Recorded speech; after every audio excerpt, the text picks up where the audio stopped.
So, nung nag-post tayo ng most comprehensive health protection plan o yung Fit and Well, may nag-comment. Pwede po ba yan sa senior citizen? Tara, sagutin natin yan.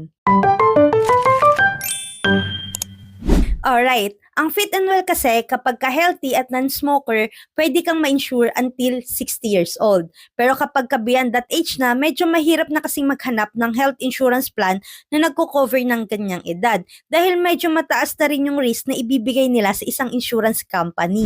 Kaya naman medyo mahirap din maghanap ng isang insurance company na may product for seniors.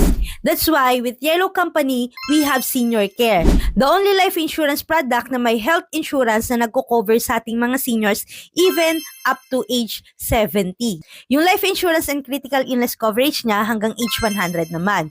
Senior Care is a critical illness product na nagko-cover ng 17 critical illnesses. And ito yung mga tina-target for seniors kasi ito yung mga matataas na tsansa na tamaan sila. Kapag na-diagnose while living si senior, makakapag-claim si insured ng critical illness benefits. Reminder ha, hindi siya reimbursement type na kunwari 100,000 lang yung magagastos sa ospital, yun lang yung pwedeng i-reimburse. Hindi. Buong critical illness benefits yung ibibigay ni Yellow Company sa insured. Hindi sa ospital, hindi sa doktor, kundi sa insured mismo. It means ikaw ang bahala kung paano mo gagastusin yung proceeds na makukuha mo from this plan.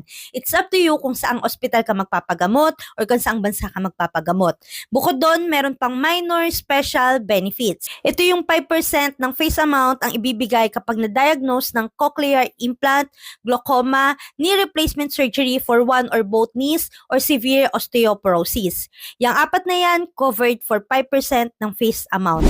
Meron itong tatlong variant. May 10 years, may 5 years, and may 3 years to pay. Yung 10 years to pay, pwede lang siya sa age 50 to 60. Yung 5 years to pay, pwede siya sa 50 to 65 years old. And yung 3 years to pay, pwede lang siya sa age 50 to 70. So, bukod sa life insurance and critical illness premium, meron din siyang binibigay na cash dividends yearly starting on the first year. So, after first year, may makukuhang maliit hanggang sa palaki ng palaki hanggang age 100. And then, kung hindi naman namatay or hindi naman nagkasakit si senior after age 100, makukuha niya rin yung face amount. Medyo mataas na yung premium neto, pero hindi yun yung concern ko. Kasi what worries me more is yung insurability ni senior.